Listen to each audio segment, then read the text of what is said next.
मागील भागात मोहिनीचा 5वा महिना चालू होता.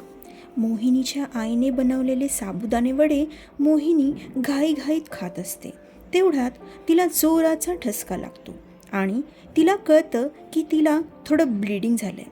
हे सगळं ऐकल्यानंतर शरद मोहिनीला हॉस्पिटलमध्ये घेऊन जातो. आता पुढे डॉक्टर निशा मोहिनीला सर्व विचारते आणि त्यानंतर चेकअप करू लागते. चेकअपनंतर ती दोघांनाही सांगते की तुमचं बाळ एकदम नॉर्मल आणि सुखरूपही आहे, त्यामुळे चिंता करण्याचं कारण नाही. कधीकधी दगदगीमुळे किंवा ठसका वगैरे लागल्यानंतर असं होऊ शकतं, पण इट्स क्वाईट नॉर्मल. पण ह्यापुढे मोहिनीला ऑइली खायचं टाळायचं आहे. नेहमी ऑइली खाणंही बरोबर नाही. कधीतरी इच्छा झाली तर खाऊ शकतेस, पण रोज नाही. मग मोहिनी आणि शरद खूप आनंदी होतात. बोलता बोलताच डॉक्टर निशा बोलून जाते, मोहिनी, इंजेक्शन्स वेळेवर घेतेस ना? हे ऐकून शरद विचारतो, कोणती इंजेक्शन्स? मोहिनी, मला तर तू काहीच सांगितलं नाही आहेस. डॉक्टर निशा आणि मोहिनी दोघीही एकमेकींकडे पाहू लागतात. डॉक्टर निशा मोहिनीला इशाऱ्याने सॉरी बोलते, पण मोहिनी इट्स ओके बोलते आणि शरदला सर्व सांगण्याचं ठरवते. आता जास्त दिवस ती शरदपासून लपू शकत नव्हती आणि आता हीच योग्य वेळ होती. त्यामुळे मोहिनी शरदला सुरुवातीपासून सगळं सांगते. शरदला काहीच सुचत नाही. तो एकदम स्तब्ध राहतो. तो काहीच बोलत नाही आणि डॉक्टर निशाला काही प्रिकॉशन्स घ्यायचे आहेत का ते विचारतो आणि दोघेही घराकडे निघतात. पूर्ण रस्त्यात शरद मोहिनीशी एक अक्षरही बोलत नाही. मोहिनी निरंतर बडबडत असते, पण शरद काहीच बोलत नाही. घरी गेल्यानंतर आई आणि मावशीला शरद डॉक्टर निशाचं बोलणं सांगतो आणि आईबाबांना इकडेच शिफ्ट व्हायला सांगतो. त्याप्रमाणे आई आणि बाबा इकडे शिफ्ट होतात. दुसऱ्या दिवशी शरद आणि बाबांचं बोलणं होतं.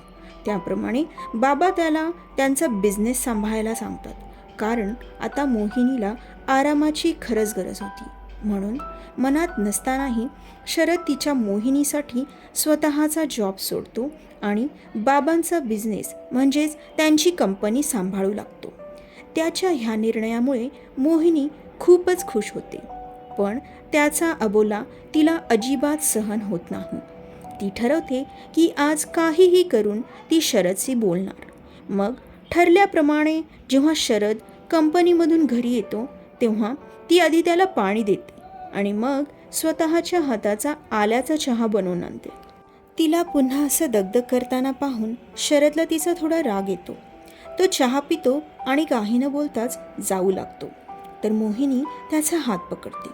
खरं तर इतके दिवस मोहिनीशी न बोलल्यामुळे शरदचं मन कशातच लागत नव्हतं. म्हणून जेव्हा मोहिनी त्याचा हात पकडते तर त्याला अश्रू अनावर होतात. तो मागे वळून पाहतो आणि भरल्या डोळ्यांनीच मोहिनीला एकटक बघू लागतो. मोहिनी पटकन उठून त्याला बिलगते. त्याला पुन्हा एकदा सॉरी म्हणू लागते. शरद तिला आपल्यापासून दूर करतो. तीही रडत होती, म्हणून तिचे अश्रू आपल्या हातांनी पुसतो आणि तिला म्हणतो, मोहिनी, अगं, मला चांगला बाबा बनायचे. त्याचा अर्थ असा होत नाही की तू स्वतःला त्रास देऊन मला सुख द्यावंस. असं सुख मला अजिबात मान्य नाही. मला तुझा राग नाही आला. मला खरंच वाईट वाटलं की मी प्रयत्न करूनही अजून पण मी एक आदर्श नवरा म्हणून फेल झालो. तुला मी सिद्ध करू शकलो नाही, म्हणून तर एवढी मोठी गोष्ट तू माझ्यापासून लपवलीस. त्यामुळे नेहमीच तू फुल बाह्यांचे ड्रेसेस घालायचीस, माझ्यापासून दूर दूर राहायचीस. मला कधीच जाणवलं नाही की तू माझ्यापासून काही लपवतेस. मला वाटलं होतं की मी तुझा नुसताच नवरा नाही, तर त्या आधीपासूनच तुझा खूप चांगला मित्र आहे, म्हणून तू माझ्यापासून कधीच काहीही लपवणार नाही. पण कदाचित मी एक चांगला मित्रही बनवू शकलो नाही. खरंच मला माफ कर मोहिनी, खरंच माफ कर.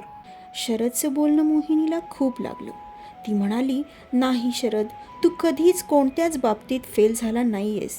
मी आधीही म्हणाले होते आणि आताही माझं तेच मत आहे की तुझ्यासारखा चांगला मित्र आणि नवरा कोणीच असू शकत नाही. मला माहीत होतं की त्या इंजेक्शनबद्दल जेव्हा तुला समजेल तू मला चान्स घेऊच देणार नाही. पण मला खरंच तुझ्यासाठी काहीतरी करायचं होतं.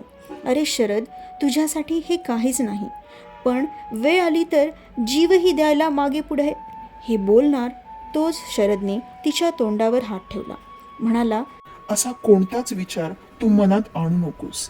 आपल्याला सोबतच जगायचे आणि सोबतच मरायचे. ना मी तुझ्याशिवाय राहू शकतो, ना तू माझ्याशिवाय. आपल्या दोघांचा श्वास एकमेकात गुंतलेला आहे. मोहिनी, खरंच खूप प्रेम आहे ग माझं तुझ्यावर. त्या इंजेक्शन्स बद्दल मी जेव्हा ऐकलं तेव्हा माझा जीव घशातच सडकला. मला ते सहनच झालं नाही की बाळ होईपर्यंत तो त्रास तुला सहन करावा लागेल आणि तुझा नवरा किंवा तुझा मित्र म्हणून मी तुझ्यासाठी काहीही करू शकत नाही. कोणत्याही पद्धतीने तुझा तो त्रास मी कमी करू शकत नाही.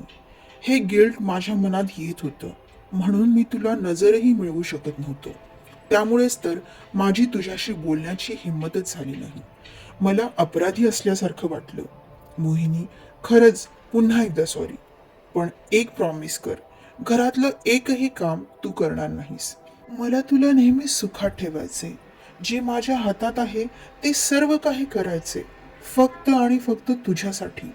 एवढं बोलून शरदने मोहिनीला आपल्या जवळ घेतलं आणि म्हणाला, I love you Mohini, love you so much. दोघे एकमेकात हरवले होते.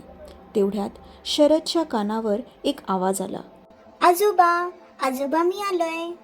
शरद हळूच डोळे उघडतो.